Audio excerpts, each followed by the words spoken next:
Hello everyone, welcome to Weekly Cooking with Becky. So I'm going to be honest here.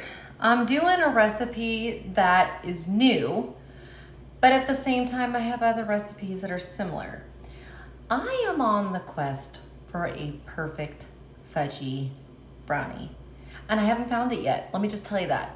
So when you go through my desserts, the closest thing that I have is the cheesecake brownie, and by the way, it's fantabulous. That would be my brownie of choice out of all of my brownie recipes. My next top one is the chocolate peanut butter bar that tastes like peanut butter cups, but it's in bar form. Not the one, that's the fat bombs that are good, but I like the ones that are in the bar form. Then my next one is the chocolate chip fat bombs. Those are my three faves, but that doesn't mean I want more. Now, I have other brownie recipes on here, and they're great, but they're cake-like. And I don't know about you, but I'm a fudgy girl, and I'm still on the quest for the perfect fudgy brownie. So I'm sure this is gonna be great. I'm gonna give you an honest review at the end as to whether or not it's truly fudgy. If it's cake-like and you like cake-like brownies, put it in your to-make list. If you're looking for a fudgy brownie, stay tuned. At the end, we'll find out if it's really fudgy together. Okay, so this is one that is specifically paleo and keto. Keto is automatically low carb, so low carbers, that is for us too. So it's gonna be paleo, keto, low carb. I will say I'm making it diabetic friendly by using Swerve instead of Lakanto. So the way I do it, so if you use Swerve, it'll be diabetic friendly. And I'm looking at the ingredients and I'm keeping it gluten-free. So there we go. All right, here we go. Right now, I've already kind of pre-done this. It looks like a mess right now because this is gonna take a little bit, and I didn't want you hearing the microwave for a while. But right now what I have is I have the oven. It's preheating to 350. Instead of cooking on the middle rack, it says to cook on the lower third. So I moved the middle rack down one. So once it's on the lower third of the oven, it says to take your baking pan, line with parchment paper, but both sides. So literally, the cool thing is when we're done, there's no cleanup. You take the parchment paper out, no cleanup, love it. Okay, those two things are done and set aside. In here, I have 9 tablespoons of butter. It says 2/3 to 1 cup of powdered erythritol or xylitol or coconut sugar. I'm doing diabetic friendly, so we're using erythritol or Swerve. So since it said 2/3 to 1 cup, I'm one of those people that filled the 2/3 2 times. And then the third time, I just went halfway up. So I'm literally right in the middle of 2/3 to 1 cup. We'll see. 11 tablespoons of cocoa powder, preferably Dutch, but that is totally up to you as long as it's unsweetened cocoa powder, and 1/2 teaspoon of salt. What you're going to do is you're going to either do the longer method, which is put this in a pan and do the Dutch broil. So you're gonna have a pan of water underneath, put this on top and melt it. Or you're gonna microwave it, 30 seconds stir, 30 seconds stir, 30 seconds stir. And when it's all melted, I will be back and we'll add the rest. Oh, and by the way, no standing mixers. These are the only 2 things outside of measuring cups and spoons. So, all right, I'll be back when we're ready to mix. Okay, that was 1 minute in the microwave. Thoroughly mixed. So at this time, we are going to add 1 egg at a time at room temperature.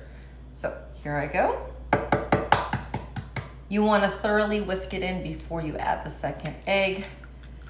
By the way, I don't know why. I'm so the kind of person that would totally add 2 eggs. So if somebody wants to comment and actually tell me why you have to do 1 at a time, I'm following the directions.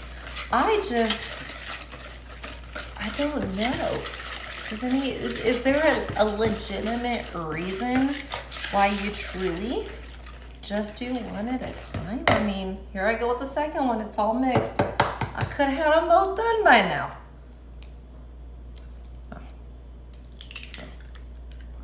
You know, it's your kitchen. Do what you want to do, right? Oh, by the way, yeah, I think I mentioned it before. So powdered erythritol is the diabetic friendly one. It's still 0 net carbs, 0 calories. Xylitol is the other popular one. They're both natural amongst keto, low carb, living. Erythritol is the gluten-free, and then I think I said coconut sugar if you're in the paleo group. So, you know, that's interesting. Doing one at a time made them creamier. Is that why? I'm like seriously asking this question. So that made it a lot creamier. Then at this time, we have 3/4 of a cup of almond flour. Please make sure you get the one that is super fine. We don't want any grits in ours. I'm gonna put half in and mix.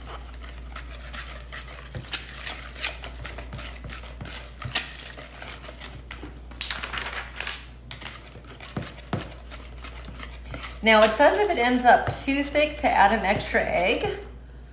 I don't know, I mean, I'm gonna add the extra half. And obviously, I do know that adding an extra egg will make it more fudgy, only because I used to, back in the old days, have a recipe that called for 4, and it was definitely thicker. So I am aware of the egg, but to be honest, I'll show you this. I don't think you're gonna need to add an extra egg. So, all I used was a hand mixer. Let me get it all out. The other thing is, even though I like my other recipes, I'm just looking for something that's pure chocolate. Like, I love those peanut butter bars and I love the cheesecake brownies, but sometimes you want something that has nothing but chocolate. And today, that's what I was craving. So that's kind of what helped choose this recipe for you guys. I'm a craving chocolate. Okay, so let me aim this down for you guys. Nice and thick, looks good. I will say that it does have a different consistency than the previous batters that I've used. So I have my 8x8. By the way, when you're making a brownie or a cake, don't use a glass pan. I've just learned that over time. Aluminum, stainless steel, things like that. When you're doing a casserole, it doesn't matter. But when you're baking cakes, brownies, any type of snack, an angel food cake, things like that, you want to, bars, cookie bars, things like that, you want to go with the metal if possible. The metal gives a more even heat distribution. All right, so I'm gonna put this into here. Pretty easy. And by the way, start to finish, well, I don't know what it said for prep time. It took me 5 minutes before I got on here to just add the butter and the cocoa and what else, the sugar and the salt. And then it took me 30 seconds to pull out 2 eggs and stick them on room temperature, sit them on the counter for a few, and measure out from my bag the flour. So prep time does not take long, just to let you know. So you can see it's kind of sticking, so I'm gonna go ahead, try to spread it out evenly amongst the pan. I have a little glop going up the side there, that's okay. Doesn't have to be a perfect square, it just has to sit in my stomach and be happy. So, here we go, trying to make sure I go all the way out to the edges. That's always the first thing I do, is try to get out to the edges, and then I try to even it. So that way it's the same height all the way across for even cooking. But I want to get as many servings as possible. I will say it's looking fudgier than other ones I've made. I'm so curious, guys. I'm so curious. Okay, that's pretty even.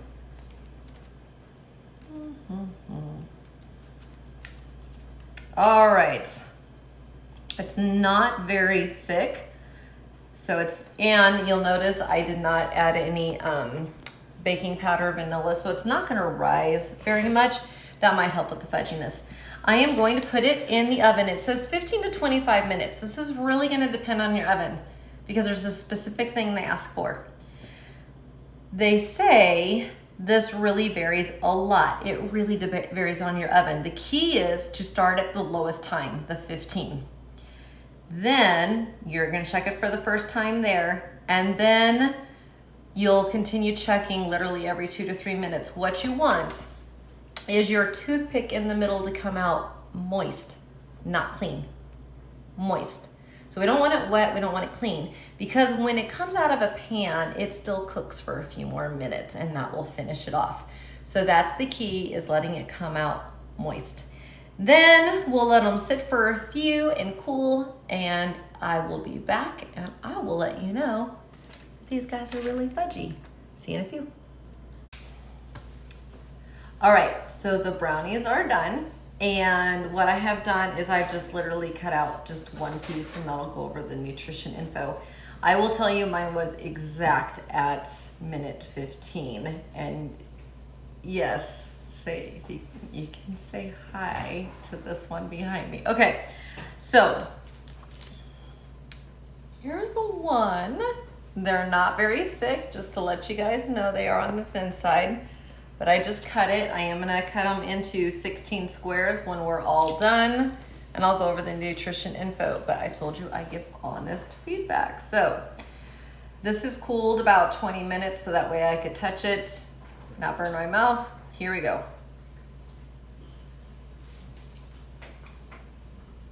Are you checking to see? Yeah. You wanna bite? No. I'm making noodles. Ignore that. That has carbs. Ignore what she said. Yummy carbs. I know I don't. Guys, this is the best one I've submitted. What did you do? You just went out in front of everybody. It's okay. Keep going. It's okay. Keep going. Okay, my child just hurt herself. It's fine. These are fudgy, guys. These are fudgy. They are not cake-like.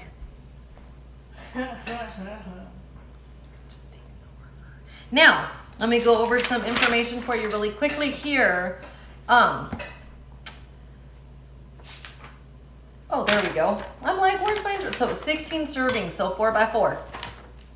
102 calories in one serving. So for me, an afternoon snack is 252. So I can actually have 2 right now. I'm super excited. But depending on your count, oh, she's cheering off to the side. Carbohydrates are 3. It's only 3 carbs. 2 grams of protein, 9 grams of fats. Some good potassium. 2 grams of fiber. So here's the deal on net carbs. You take your total carbs and you subtract sugar alcohols, and you subtract fiber, that's my dog, and you get your total carbs. That brings this down to 1 carb per brownie. Eat 2, people, eat 2. I'm gonna eat 2. And by the way, they're fudgy, they're delicious. So it's a keeper. If you like fudgy brownies, please make these and enjoy your evening from all of us here in the family. Bye.